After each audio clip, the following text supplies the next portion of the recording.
हिंदुस्तान की तरफ से इल्ज़ाम भी लग रहे थे कि बांग्लादेश से के बॉर्डर से कुछ लोग। अभी भी जंग का खतरा है या सिचुएशन आपको लग रहा है कि डिफ्यूज हो रही है?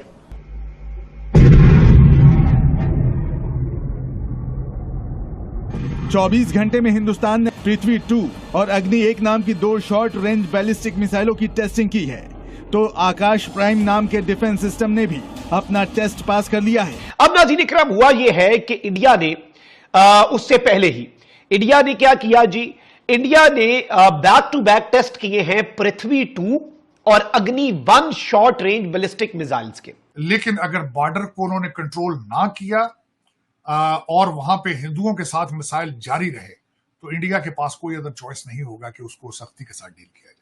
24 घंटे के अंदर भारत ने 3 ऐसे खतरनाक हथियारों का परीक्षण किया है जिनके बारे में सुनकर भारत के दुश्मनों की टेंशन कई गुना बढ़ जाएगी। अब बताया यह भी जा रहा है कि इंडिया जो है वो कुछ और भी करने जा रहा है, और इंडिया जो है वो कुछ बहुत बड़े पैमाने पर इस वक्त अपने मिसाइल्स जो हैं उनके तजुर्बे कर रहा है, और ये चीज जो है ये पाकिस्तान के लिए बहुत इंपॉर्टेंट है, बहुत अलार्मिंग। हालात फाइनेंशियली बहुत वीक हो जाएंगे और वहां पे जिंदगी बड़ी मुश्किल हो जाएगी मेरे ख्याल में, अगर इसको जल्द से जल्द ठीक ना हुआ। दहशतगर्दी आप करवाते रहे और खास तौर पे 2008 के बम्बई धमाकों के कॉन्टेक्स्ट में कि अमेरिका के secretary of state Marco Rubio ने, अमेरिका की हुकूमत ने जो रेजिस्टेंस फ्रंट है TRF कश्मीर में, उसने पहलगाम की दहशतगर्दी और मैसेकर वहां पे किया, उसे अमेरिका ने एक फॉरेन टेररिस्ट ऑर्गेनाइजेशन अपने कानून के हिसाब से डिक्लेयर कर दिया, यानी FTO डिक्लेयर कर दिया। इकोनॉमी हो चाहे एरिया वाइज हो या कुछ भी कह लीजिए, हमसे एक बड़ी कंट्री है। अब हम चौधरी बनना चाहते हैं यहाँ इस एरिया में। यानी एक जानिब इंडिया ने अपना अग्नि 1 जो है मिसाइल उसका टेस्ट कर दिया है, फिर इसके साथ ही साथ बैक टू बैक ये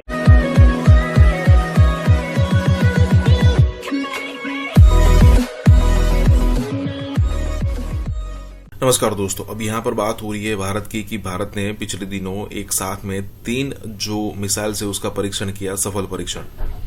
एक है आकाश, दूसरी है पृथ्वी और तीसरी है यहाँ पर अगर हम देखें तो बात है अग्नि, आकाश और पृथ्वी। अब देखिए, जब से ये ऑपरेशन सिंदूर वाला जो पूरा सिचुएशन हुआ है उसके बाद पाकिस्तान के पास दिक्कत ये हो रही है कि भाई अब जो आने वाले दिनों में हथियार है वो हम कहाँ से मंगवाएं, कौन हमें फ्री में हथियार देगा, या फिर कहे कि हमारे पास जितने पैसे हैं क्या उससे कोई हथियार आ सकता है। इस टाइप के क्वेश्चंस चल रहे हैं। लेकिन अगर आप दूसरी तरफ देखो तो इंडिया जो है वो दिन ब दिन डेवलपमेंट करता जा रहा है। DRDO की तरफ से कोई ना कोई न्यूज आती रहती है कि भाई जैसे यहाँ पर है कि एक ही दिन में 3 मिसाइल्स का परीक्षण करना कोई छोटी मोटी बात नहीं होती है। इसके लिए तैयारी चलती है और एक साइकिल होती है, पूरी प्रोसेस होती है। कहने का मतलब यह है कि इंडिया में इतना सारा डेवलपमेंट देख के पाकिस्तान को डेफिनेटली डर लग रहा है, और ना ही सिर्फ पाकिस्तान, इसको चाइना भी अच्छी तरीके से नोट कर रहा है। इसी के साथ ही वीडियो शुरू करते हैं। और हाँ दोस्तों, सुपर थैंक्स के जरिए हमारी मदद जरूर करें।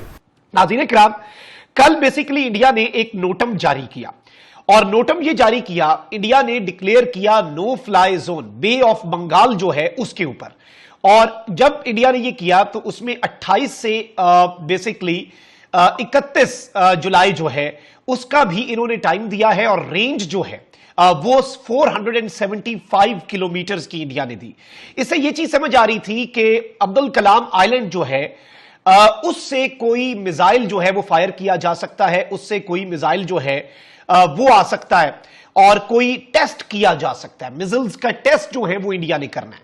अब नाज़रीन इकराम, हुआ ये है कि इंडिया ने उससे पहले ही इंडिया ने क्या किया जी, इंडिया ने बैक टू बैक टेस्ट किए हैं पृथ्वी 2 और अग्नि 1 शॉर्ट रेंज बैलिस्टिक मिसाइल्स के। यानी एक जानिब इंडिया ने अपना अग्नि 1 जो है मिसाइल उसका टेस्ट कर दिया है, फिर इसके साथ ही साथ बैक टू बैक ये टेस्ट हुए हैं, और पृथ्वी 2 मिसाइल जो है इसका भी इंडिया ने एक तजुर्बा किया। अब ये जो दोनों तजुर्बात हैं, इसके साथ ही साथ ये शॉर्ट रेंज बैलिस्टिक मिसाइल्स हैं। अब बताया ये भी जा रहा है कि इंडिया जो है वो कुछ और भी करने जा रहा है, और इंडिया जो है वो कुछ बहुत बड़े पैमाने पर इस वक्त अपने मिसाइल्स जो हैं उनके तजुर्बे कर रहा है, और ये चीज जो है ये पाकिस्तान के लिए बहुत इंपॉर्टेंट है, बहुत अलार्मिंग है, आई ओपनर भी होनी चाहिए।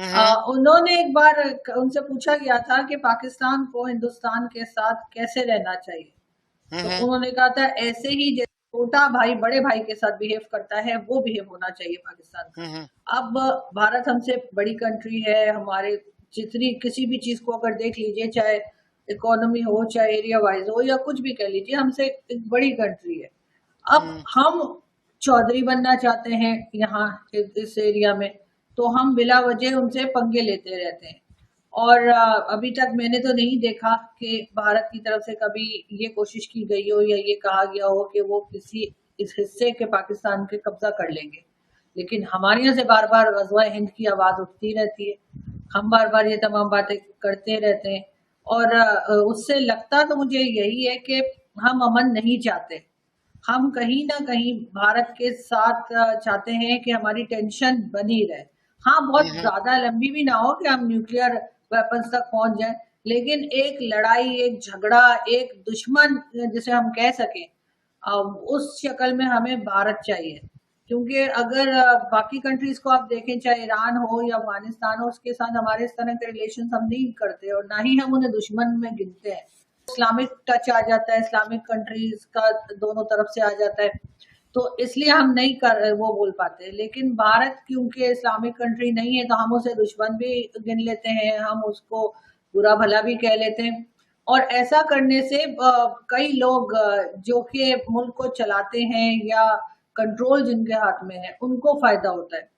अगर ऐसा नहीं किया जाएगा और भारत के साथ टर्म्स बेहतर हो जाएंगे, मैं ये नहीं कह रही कि बहुत फ्रेंडली हो जाए या बड़ा कोई आना जाना शुरू हो जाए, लेकिन फिर भी एक जो खतरा बताया जाता है कि जी भारत अटैक कर देगा और ऐसा हो जाएगा वैसा हो जाएगा, अगर वो खतरा ना रहे तो फिर वही पैसा जो हम डिफेंस पे लगा रहे हैं, उसी पैसे को कहा जाएगा कि जी अब लोगों के ऊपर लगाइए, आप हेल्थ सेक्टर में लगाइए, एजुकेशन सेक्टर में लगाइए और कई दूसरी चीजें ऐसी हैं जो पाकिस्तान में ठीक होने वाली है। और सबसे बड़ी बात यह कि जो मैंने अपनी भी एक वीडियो में कहा कि अगर ये सब कुछ ठीक हो गया और हम किसी एक सिविलाइज्ड कंट्री की तरह रहने लगे भारत के साथ, और ये पैसा जो डिफेंस पे लग रहा है वो लोगों पे लगा और लोगों के पास भी खाने को हुआ और एजुकेशन हुई, तो सर वो तो बोलने लगेंगे ना। बोल अभी भी रहे हैं, मैं ये नहीं कह रही अभी नहीं बोल रहे, लेकिन लोग ज्यादा बोलने लगेंगे, लोगों का दिमाग चलने लगेगा, लोगों को समझ में आने लगेगा कि आखिर क्या चीजें हैं पाकिस्तान में जो सही नहीं है, तो लोग सवाल उठाएंगे। और इस सवालों से बचने के लिए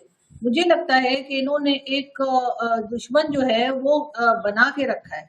ये चाहते ही नहीं है कि भारत के साथ हमारे टर्म्स ठीक हो, वरना इनके बिजनेसेस, इनकी दुकानें बंद हो जाएंगी। तो इसलिए ये हमेशा से टेंशन बना के रखी है इन्होंने और ये बनाकर रहेंगे, क्योंकि और तो ये कुछ करने के काबिल है नहीं। जाकर पूरी दुनिया से पैसा मांगना, फिर आ जाना, उसके बाद यहाँ पे कहना कि जी टेररिज्म तो हम खुद भुगत रहे हैं। अरे जो सुसाइड बॉम्बर होता है, मैंने किसी जगह सुना, एक साहब ने कहा कि सुसाइड बॉम्बर जब कहीं अटैक करता है तो वो खुद भी तो मरता है, वो दूसरों को तो नुकसान पहुंचाता है लेकिन खुद भी नहीं रहता। तो अब ये कहना कि जी हम तो खुद विक्टिम है टेररिज्म के, आपने बनाया, आपने पाला, आपके बड़े बड़े जो प्रेसिडेंट और जनरल्स रहे हैं परवेज मुशर्रफ टाइप के, उनकी बुक में भी लिखा हुआ है, उनके इंटरव्यूज में भी मौजूद है कि वो कह रहे हैं कि भाई हमने बनाए, जिहादी तैयार किए फलस्तीन के लिए, कश्मीर के लिए। तो जाहिर है वो हमारे गले पड़ गए। और यही चीज हमारे डिफेंस मिनिस्टर साहब ने भी कहा अभी आजकल जो है ख्वाजा आसिफ साहब ने, कि 30 साल हम मिलिटेंट्स को सपोर्ट करते रहे। तो अब ये बात जो है कि ये भारत के साथ टर्म्स को अगर ठीक कर लेंगे तो पब्लिक तो फिर इन्हें कहेगी ना कि अब इतनी बड़ी फौज का क्या करना है।